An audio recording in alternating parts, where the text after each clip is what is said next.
a manuscript found on the coast of Yucatan. On August the 20th, 1917, I, Karl Heinrich Graf von Altberg-Ehrenstein, Lieutenant Commander in the Imperial German Navy and in charge of the submarine U-29, deposit this bottle and record in the Atlantic Ocean at a point to me unknown, but probably about north latitude 20 degrees, west latitude 35 degrees, where my ship lies disabled on the ocean floor. I do so because of my desire to set certain unusual facts before the public, a thing I shall not, in all probability, survive to accomplish in person, since the circumstances surrounding me are as menacing as they are extraordinary, and involve not only the hopeless crippling of the U-29, but the impairment of my iron German will in the manner most disastrous. On the afternoon of June 18th, as reported by wireless to U-16, bound for Kiel, we torpedoed the British freighter Victory, New York to Liverpool, in north latitude 45 degrees 16 minutes, west latitude 28 degrees 34 minutes, permitting the crew to leave in boats in order to obtain a good cinema view for the Admiralty records.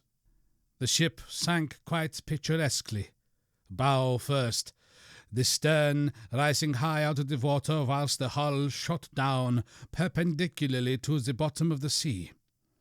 Our camera missed nothing, and I regret that so fine a reel of film should never reach Berlin. After that, we sank the lifeboats with our guns and submerged. When we rose to the surface about sunset, a seaman's body was found on the deck, hands gripping the railing in curious fashion. The poor fellow was young, rather dark and handsome, probably an Italian or Greek, and undoubtedly of the Victory's crew. He had evidently sought refuge on the very ship which had been forced to destroy his own. One more victim of the unjust war of aggression which the English pig dogs are waging upon the fatherland. Our men searched him for souvenirs, and found in his coat pocket a very odd bit of ivory, carved to represent a youth's head, crowned with a laurel. My fellow officer, Lieutenant Kintze, believed that the thing was of great age and artistic value, so took it from the men for himself. How it had ever come into the possession of a common sailor, neither he nor I could imagine. As the dead man was thrown overboard, there occurred two incidents which created much disturbance amongst the crew. The fellow's eyes had been closed, but in the dragging of his body to the rail, they were jarred open, and many seemed to entertain a queer delusion that they gazed steadily and mockingly at Schmidt and Zimmer, who were bent over the corpse. The boatswain Müller, an elderly man who would have known better had he not been a suspicious Alsatian swine, became so excited by this impression that he watched the body in the water and swore that after it sank a little, it drew its limbs into a swimming position and sped away to the south under the waves. Kintze and I did not like these displays of peasant ignorance and severely reprimanded the men, particularly Müller. The next day, a very troublesome situation was created by the indisposition of some of the crew. They were evidently suffering from the nervous strain of our long voyage, and had had bad dreams. Several seemed quite dazed and stupid, and after satisfying myself that they were not feigning their weaknesses, I excused them from their duties. The sea was rather rough, so we descended to a depth where the waves were less troublesome. Here we were comparatively calm, despite a somewhat puzzling southward current which we could not identify from our oceanographic charts. The moans of the sick men were decidedly annoying, but they did not appear to demoralize the rest of the crew. We did not resort to extreme measures.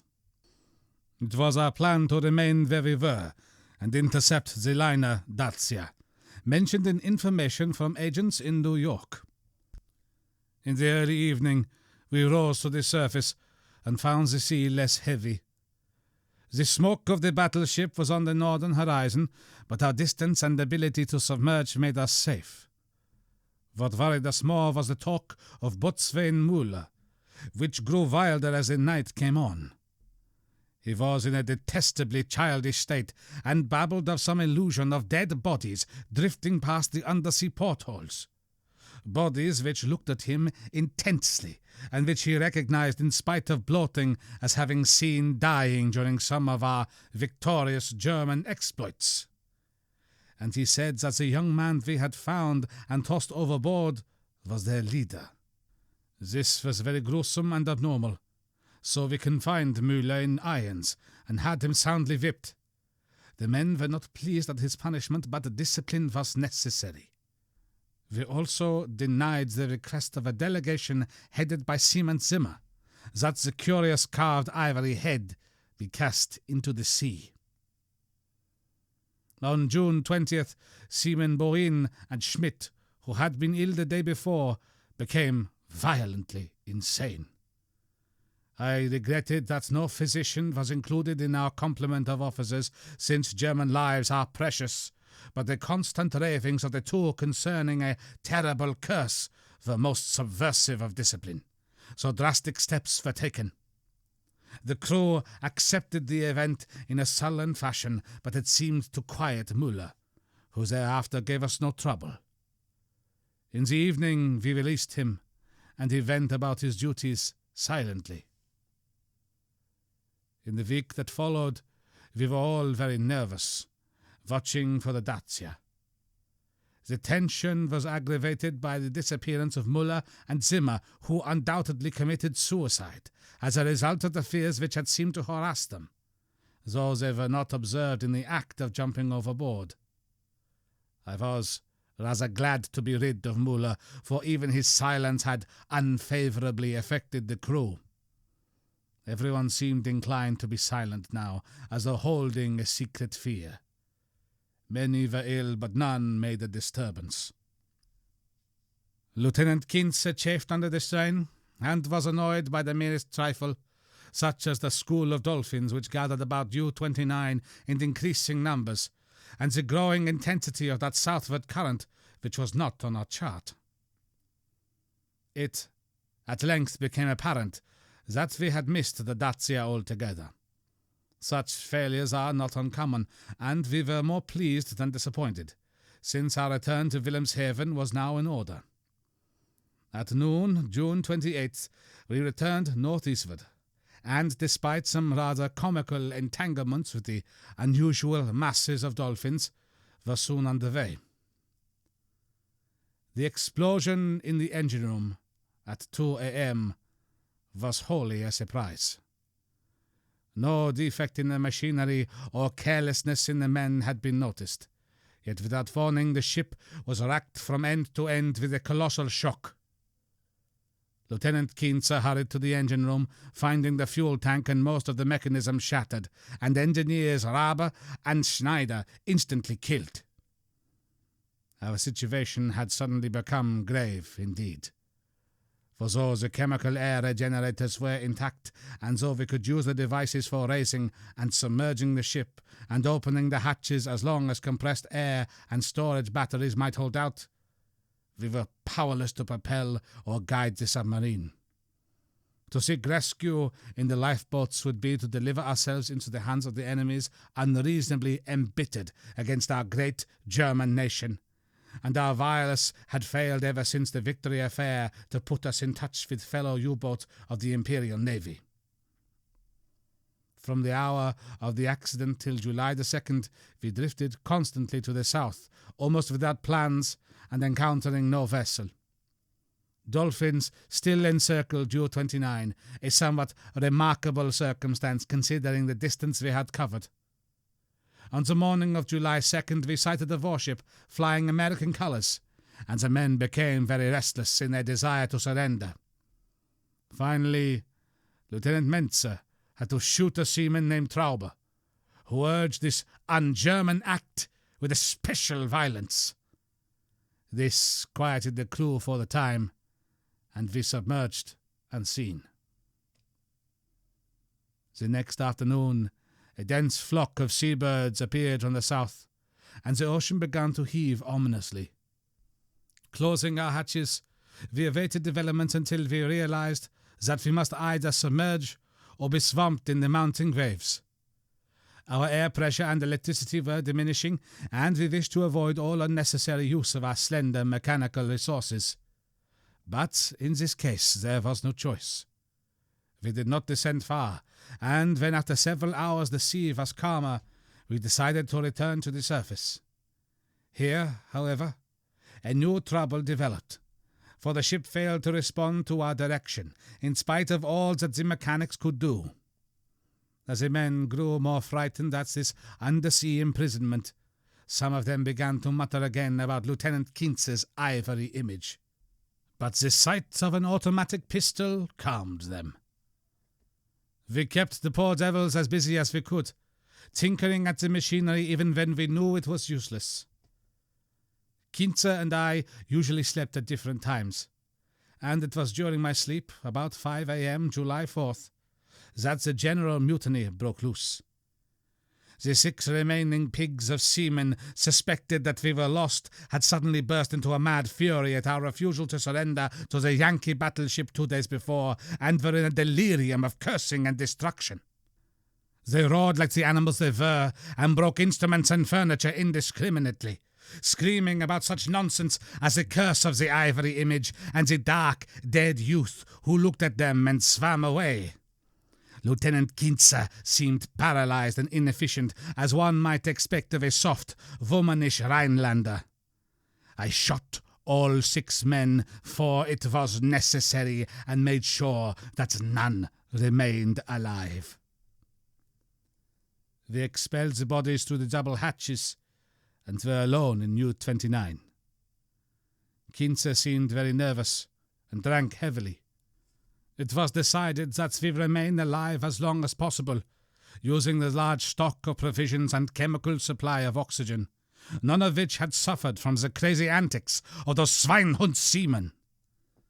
Our compasses, depth gauges, and other delicate instruments were ruined, so that henceforth our only reckoning would be guesswork, based on our watches, the calendar, and our apparent drift as judged by any objects we might spy through the portholes or from the conning tower.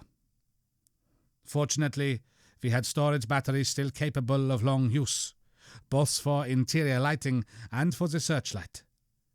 We often cast a beam around the ship, but saw only dolphins, swimming parallel to our own drifting course.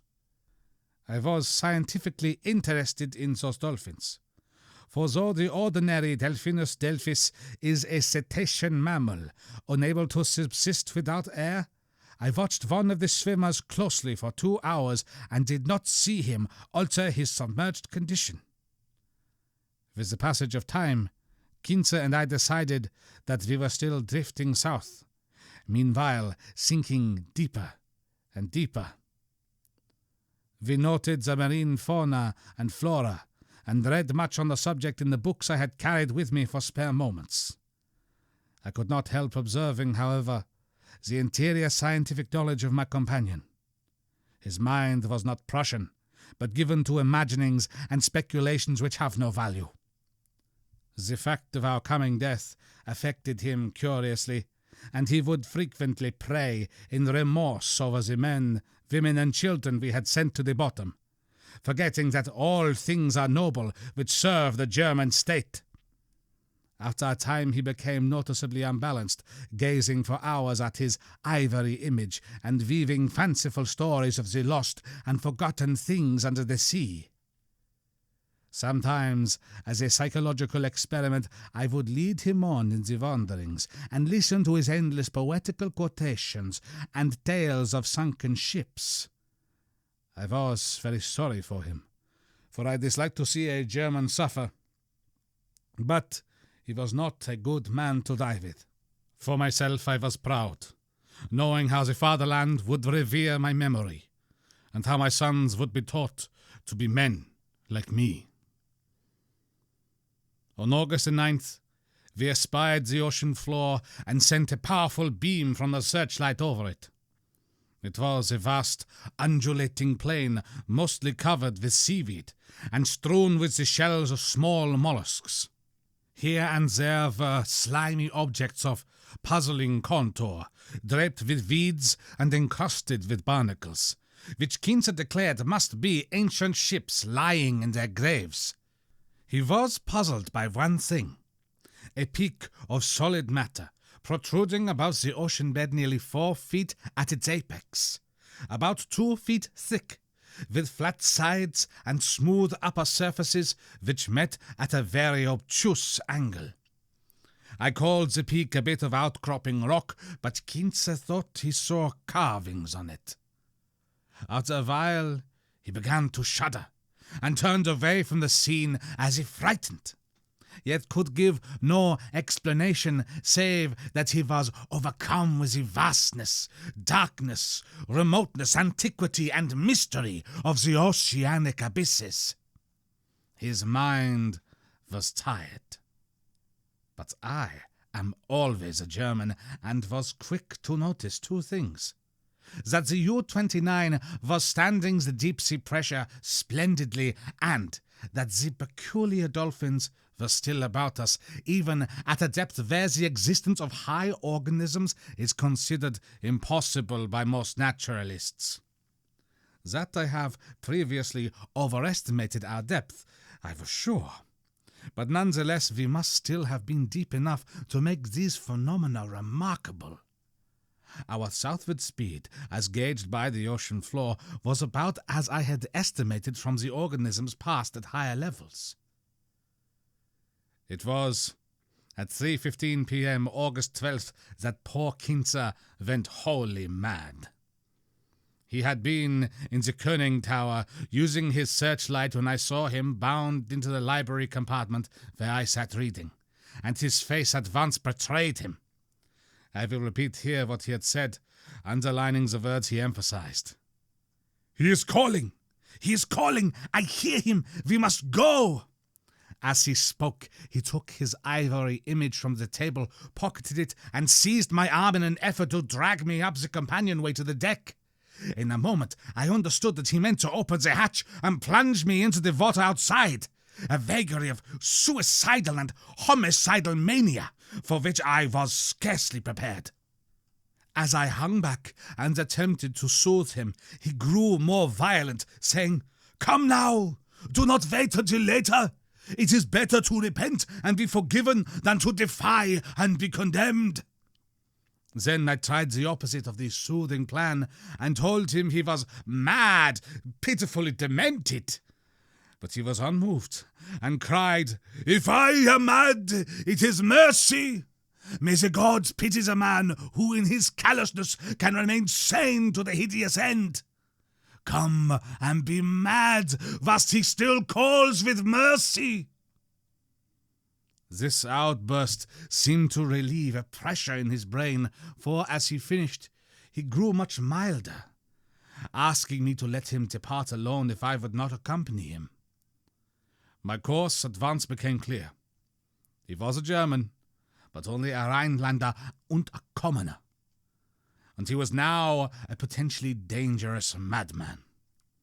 By complying with his suicidal request, I could immediately free myself from one who was no longer a companion but a menace.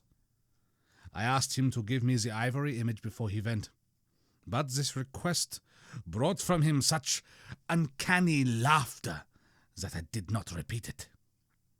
When I asked him if he wished to leave any keepsake or lock of hair for his family in Germany in case I should be rescued, but again he gave me that strange laugh. So, as he climbed the ladder, I went to the levers, and, allowing proper time intervals, operated the machinery which sent him to his death. After I saw that he was no longer in the boat, I threw the searchlight around the water in an attempt to obtain a last glimpse of him, since I wished to ascertain whether the water pressure would flatten him, as it theoretically should, or whether the body would be unaffected, like those extraordinary dolphins. I did not, however, succeed in finding my late companion, for the dolphins were massed thickly and obscuring about the conning tower. That evening I regretted that I had not taken the ivory image surreptitiously from poor Kinz's pocket as he left, for the memory of it fascinated me. I could not forget the useful, beautiful head with its leafy crown, though I am not by nature an artist. I was also sorry that I had no one with whom to converse. Kinzer, though not my mental equal, was much better than no one. I did not sleep well that night, and wondered exactly when the end would come. Surely I had little enough chance of rescue. The next day, I ascended to the conning tower and commenced the customary searchlight explorations. Northward, the view was much the same, as it had been all the 4 days since we had sighted the bottom. But I perceived that the drifting of the U-29 was less rapid. As I swung the beam around to the north, I noticed that the ocean floor ahead fell away in a marked declivity, and bore curiously regular blocks of stone in certain places, disposed as if in accordance with definite patterns. The boat did not at once descend to match the greater ocean depth, so I was soon forced to adjust the searchlight to cast a sharply downward beam. Owing to the abruptness of the change, a wire was disconnected, which necessitated a delay of many minutes for repairs. But at length the light streamed on again, flooding the marine valley below me. I am not given to emotion of any kind, but my amazement was very great when I saw what lay revealed in that electrical glow. And yet, as one reared in the best culture of Prussia, I should not have been amazed, for geology and tradition alike tell us of great transpositions in oceanic and continental areas. What I saw was an extended and elaborate array of ruined edifices, all of magnificent though unclassified architecture, and in various stages of preservation.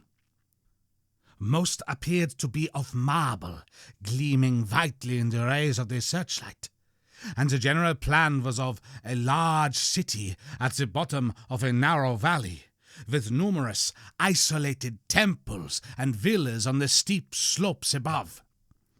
Roofs were fallen and columns were broken, but there still remained an air of immemorially ancient splendor which nothing could efface.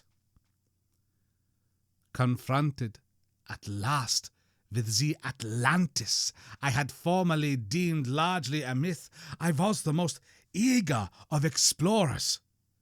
At the bottom of that valley a river once had flowed, for as I examined the scene more closely, I beheld the remains of stone and marble bridges and sea walls and terraces and embankments once verdant and beautiful. In my enthusiasm I became nearly as idiotic and sentimental as poor Kinza, and was very tardy in noticing that the southward current had ceased at last, allowing the U-29 to settle slowly down upon the sunken city as an airplane settles upon a town of the upper earth. I was slow, too, in realizing that the school of unusual dolphins had vanished. In about 2 hours, the boat rested in a paved plaza close to the rocky wall of the valley. On one side I could view the entire city as it sloped from the plaza down to the old river bank. On the other side, in startling proximity, I was confronted by the richly ornate and perfectly preserved facade of a great building, evidently a temple, hollowed from the solid rock. Of the original workmanship of this titanic thing, I can only make conjectures. The facade, of immense magnitude, apparently covers a continuous hollow recess, for its windows are many and widely distributed. In the center yawns a great open door, reached by an impressive flight of steps, and surrounded by exquisite carvings like the figures of bacchanals in relief. Foremost of all are the great columns and frieze, both decorated with sculptures of inexpressible beauty, obviously portraying idealized pastoral scenes and processions of priests and priestesses bearing strange ceremonial devices in adoration of a radiant god.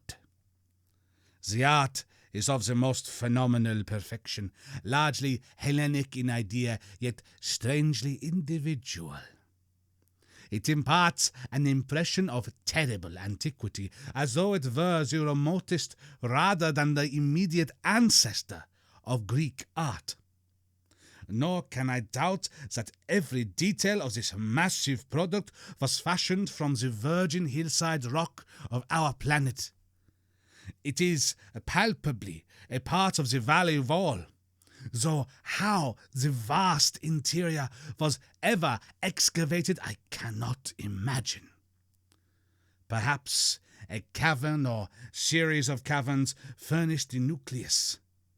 Neither age nor submersion has corroded the pristine grandeur of this awful fane, for fane indeed it must be, and today, after thousands of years, it rests untarnished and inviolate in the endless night and silence of an ocean chasm.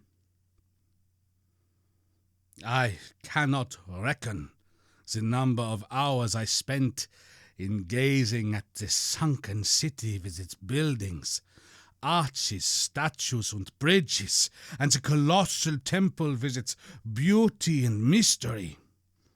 Though I knew that death was near, my curiosity was consuming, and I threw the searchlight beam about in eager quest.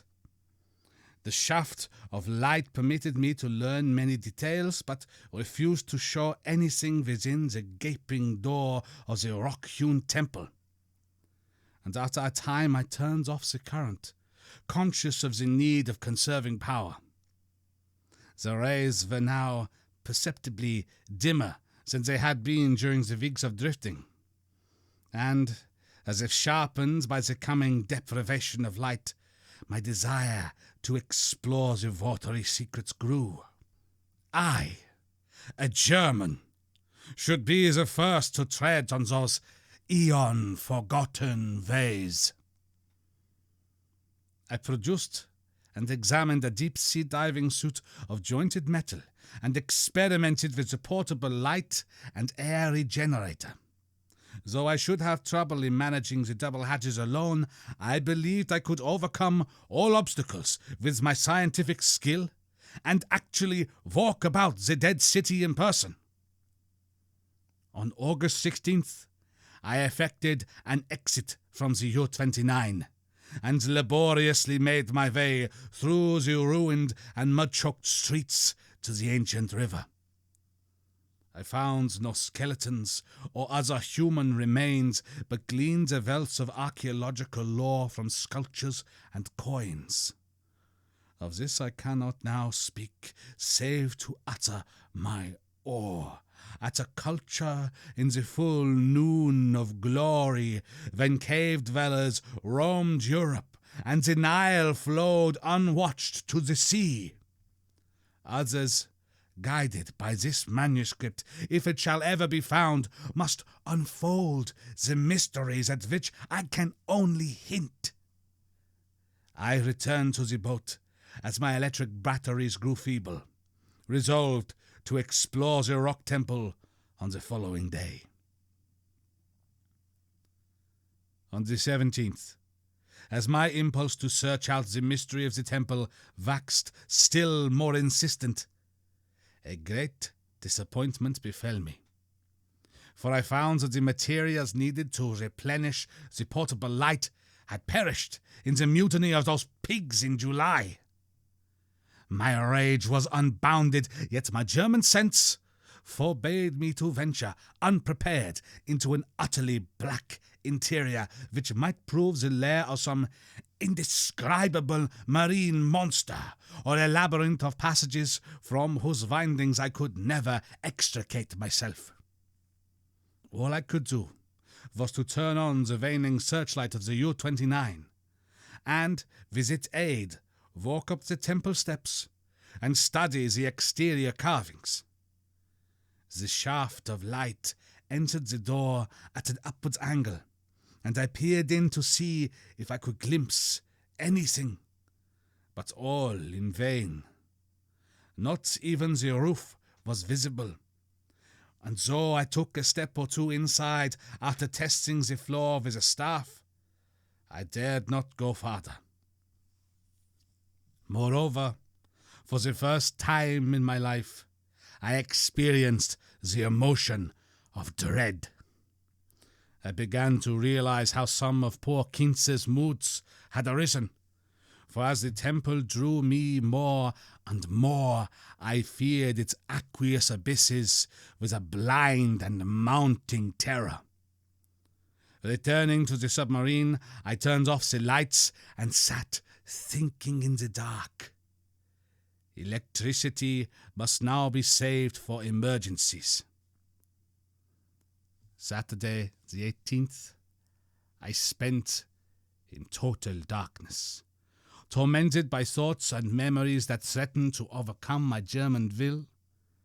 Kinse had gone mad and perished before reaching this sinister remnant of a past unwholesomely remote, and had advised me to go with him. Was, indeed, fate preserving my reason only to draw me irresistibly to an end more horrible and unthinkable than any man has dreamed of? Clearly, my nerves were sorely taxed, and I must cast off these impressions of weaker men. I could not sleep Saturday night, and turned on the lights regardless of the future. It was annoying that the electricity should not last out the air and provisions. I revived my thoughts of euthanasia and examined my automatic pistol.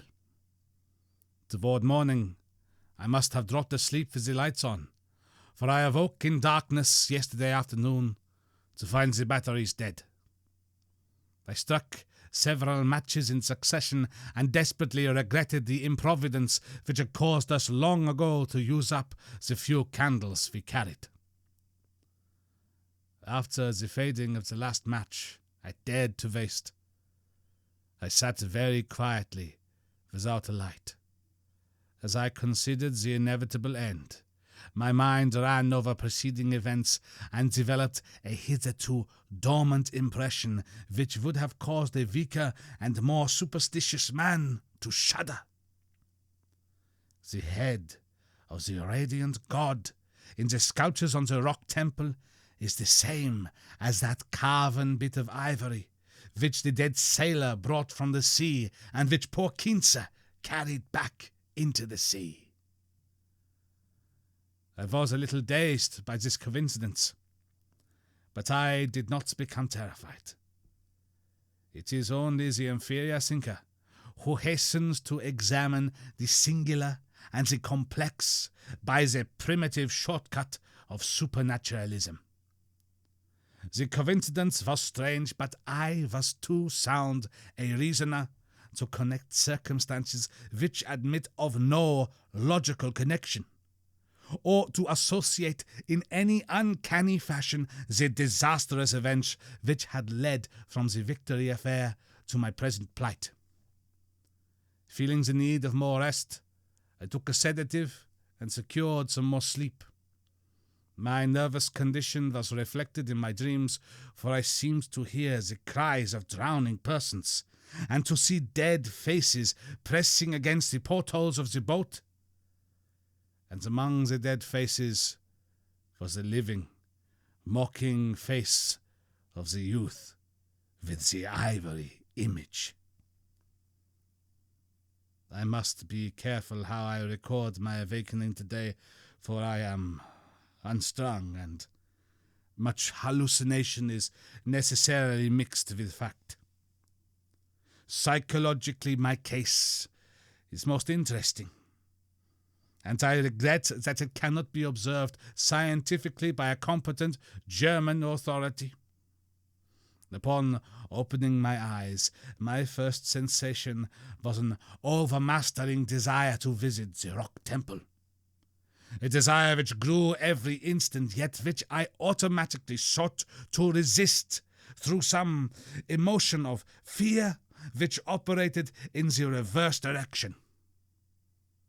Next, there came to me the impression of light amidst the darkness of dead batteries, and I seemed to see a sort of phosphorescent glow in the water through the porthole which opened toward the temple. This aroused my curiosity, for I knew of no deep-sea organism capable of emitting such luminosity. But before I could investigate, there came a third impression, which, because of its irrationality, caused me to doubt the objectivity of anything my senses might record. It was an aural delusion, a sensation of rhythmic, melodic sound, as of some wild yet beautiful chant or choral hymn, coming from the outside through the absolutely soundproof hull of the U-29. Convinced of my psychological and nervous abnormality, I lighted some matches and poured a stiff dose of sodium bromide solution, which seemed to calm me to the extent of dispelling the illusion of sound. But the phosphorescence remained, and I had difficulty in repressing a childish impulse to go to the portal and seek its source. It was horribly realistic, and I could soon distinguish by its aid the familiar objects around me, as well as the empty sodium bromide glass, of which I had no former visual impression in its present location. This last circumstance made me ponder, and I crossed the room and touched the glass. It was indeed in the place where I had seemed to see it. Now I knew that the light was either real or part of an hallucination so fixed and consistent that I could not hope to dispel it. So, abandoning all resistance, I ascended to the conning tower to look for the luminous agency. Might it not actually be another U-boat offering possibilities of rescue? It is well that the reader accept nothing which follows as objective truth. For since the events transcend natural law, they are necessarily the subjective and unreal creations of my overtaxed mind. When I attained the conning tower, I found the sea in general far less luminous than I had expected. There was no animal or vegetable phosphorescence about, and the city that sloped down to the river was invisible in blackness. What I did see was not spectacular, not grotesque or terrifying, yet it removed my last vestige of trust in my consciousness. For the door and windows of the undersea temple, hewn from the rocky hill, were vividly aglow with a flickering radiance as if from a mighty altar flame far within. Later incidents are chaotic. As I stared at the uncannily lighted door and windows, I became subject to the most extravagant visions. Visions so extravagant that I cannot even relate them. I fancied that I discerned objects in the temple, objects both stationary and moving, and seemed to hear again the unreal chant that had floated to me when I first awakened. And over all rose thoughts and fears which centered in the youth from the sea and the ivory image whose carving was duplicated on the frieze and columns of the temple before me. I thought of poor Kinze and wondered where his body rested with the image he had carried back into the sea. He had warned me of something, and I had not heeded. But he was a soft-headed Rhinelander, who went mad at troubles a Prussian could bear with ease. The rest is very simple. My impulse to visit and enter the temple has now become an inexplicable and imperious command, which ultimately cannot be denied. My own German will no longer controls my acts, and volition is henceforth possible only in minor matters. Such madness it was which drove Kinze to his death, bareheaded and unprotected in the ocean. But I am a Prussian, and a man of sense, and will use to the last what little will I have. When first I saw that I must go, I prepared my diving suit, helmet, and air regenerator for instant donning, and immediately commenced to write this hurried chronicle in the hope that it may someday reach the world. I shall seal the manuscript in a bottle and entrust it to the sea as I leave the U-29 forever. I have no fear, not even from the prophecies of the madman Kinze. What I have seen cannot be true, and I know that this madness of my own will at most lead only to suffocation when my air is gone.